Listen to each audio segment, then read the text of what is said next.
Kamusta mga ate, kuya, beshi? Si Chari po ito mula sa The Sun, Moon, Stars, PH Tarot. Ipapaalam ko lang po na ito po ay isang general read o pangkahalatang pagbabasa at maaring hindi lahat ay magtugma sa inyong sitwasyon. I-check din nyo ang inyong Moon, Rising at Venus sign. Baka doon mas tumugma ang read para sa inyo. At kung ang mensahe ay tama sa inyo, paki-like lang po at mag-subscribe kung hindi pa ninyo ito ginagawa. Okay, mag-umpisa na po tayo. Hello po mga ate, kuya, beshies. Kamusta na po kayo? Dito ulit ako si Chari para muna another reading, and this is for the sign of Taurus, Sun, Moon, Rising, and Venus. And of course, welcome po yung mga cross-watchers natin at ang mga bago po nating viewers for Taurus. Okay, tingnan natin kung anong yung message para sa inyo.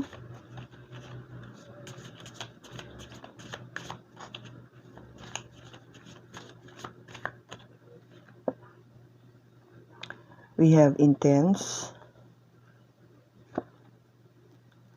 embrace, and deeply.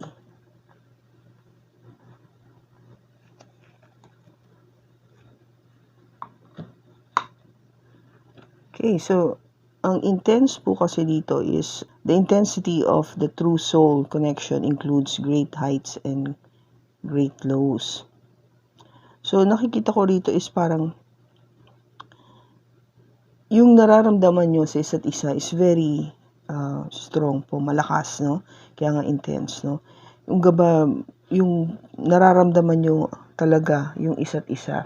You could feel each other's soul or yung connection nyo, no? Yung presence nyo sa isa't isa malalim, no? Very deeply. Kaya kung hindi basta-basta ito madaling mawala o maalis. Now, of course, yung embrace is ito yung kung naaangkop para sa'yo, no? Kung this is your destiny. Nakaguhit na, no? Sabi nga nila, nakaguhit sa tadhana, sa iyong tadhana, na ito, yung taong makakasama mo o mai-in love ka, which is very beautiful. Now, tignan natin kung ano yung feelings ng person mo sa'yo.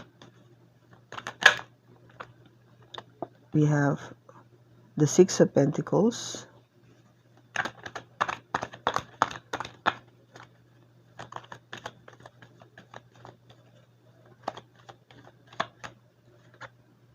the Three of Cups, the Six of Cups, the Hermit, the Four of Wands, and the Nine of Swords.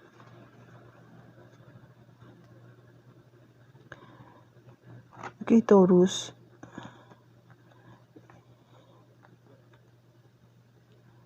Yung person mo, no, is basically looking for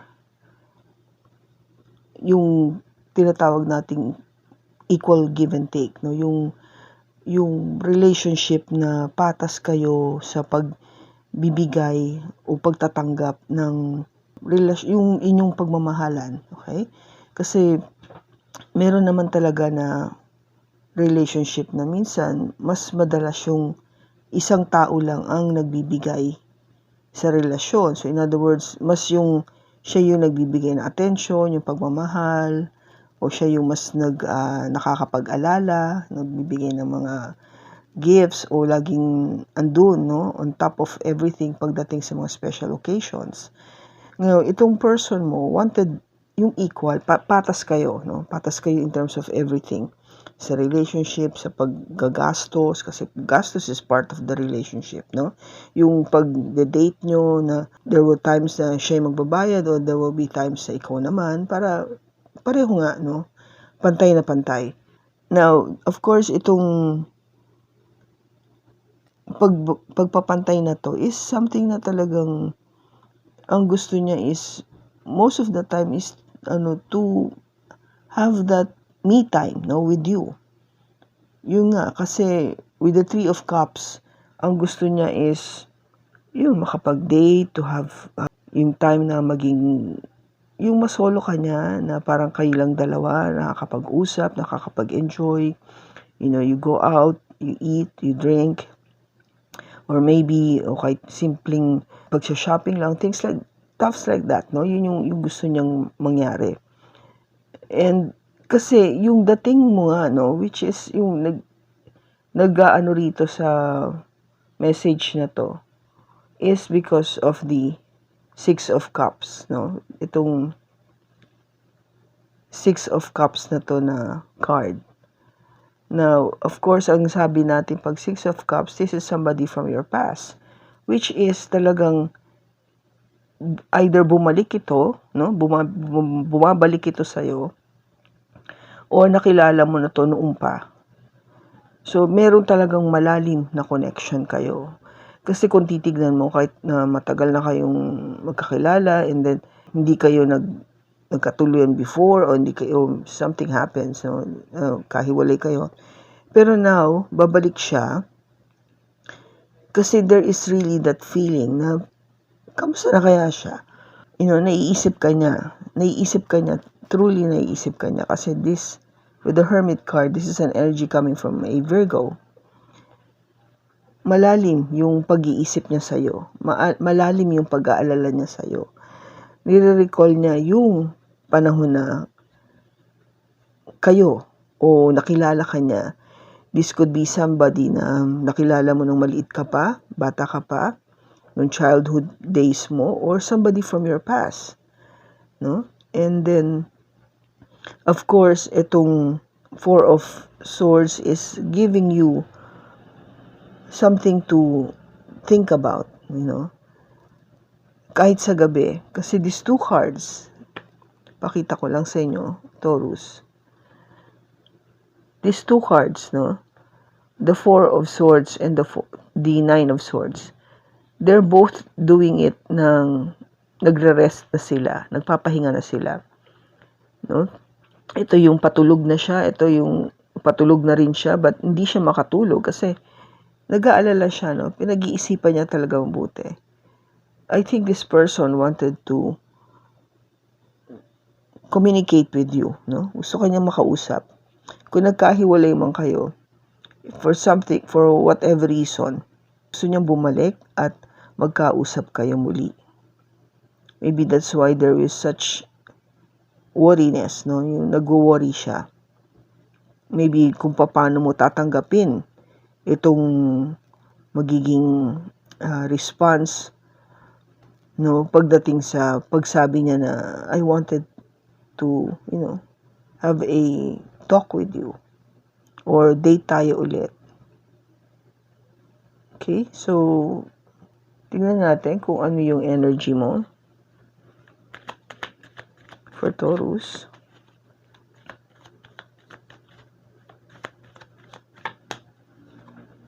We have the Nine of Wands. We have the Page of Wands. We have the Emperor. The Eight of Cups. The Moon. And the Ten of Pentacles.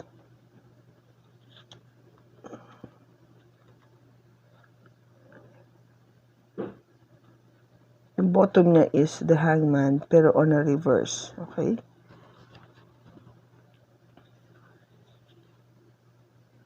Now, ikaw, Taurus, you've been, sabihin na natin na, in a way, very exhausted na, no, pagdating dito sa relationship na to. As if you wanted to give up already. But there is this message na coming in to you from your person. You might be dealing with an Aries kasi andito yung Emperor, no? This one. And we know that yung mga Emperor natin is somebody na talagang would take action, no? Gusto mo kasi yung may action, no? Or you would want some action to be taken. Ibig sabihin, dapat mapakita siya ng effort para alam mo yung nakikita mo na mayroong interest. Now, kasi kung hindi ganun, you wanted to really walk away, walk away from this connection, from this relationship. Kasi maraming bagay na hindi clear sa'yo, no? With the moon energy. Maraming hindi ka maintindihan o maraming parang nakatago na sikreto or things na hindi nasasabi. And it affected, nakakaapekto sa iyong gustong mangyari sa iyong relationship o sa iyong buhay, sa future, which is the Ten of Pentacles. You wanted all. You wanted this stability. Gusto mo tong stable na relationship when it comes to your finances. Gusto mo na magkaroon ng partner na who is very stable, na andyan sa'yo, by your side. Kung ano man mangyari, andyan siya palagi supporting you. Yun talagang andyan, hindi siya mawawala. In other words, kahit anumang pagsubok ang dumating sa inyo, andyan siya. Yun yung hinahanap mo, no? Kasi sa ngayon, the way I see it, hindi mo nakikita dito sa person mo, no? The person in mind that you are connecting with.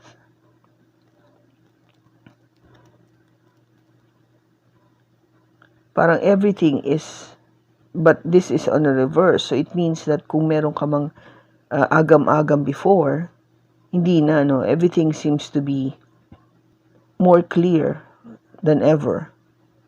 No? Tignan natin kung ano yung overall energy. Ano po yung advice for this?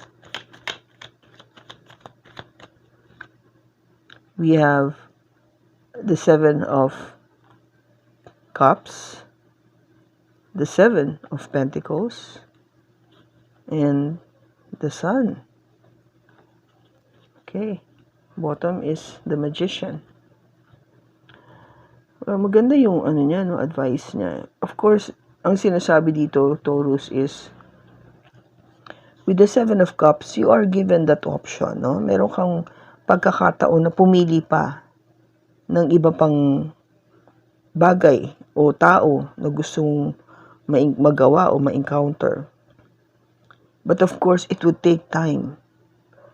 No? Mahabang pasensyahan ito, kung gaano mahabang investment. It takes time to develop that relationship or to find that person. But eventually, you will be happy once nakita mo tong person na to that you will be involved with. You might be dealing with a Leo. This would make you very happy. Somebody with a fire sign. Okay? So, yun yung nakikita ko rito. What is for you?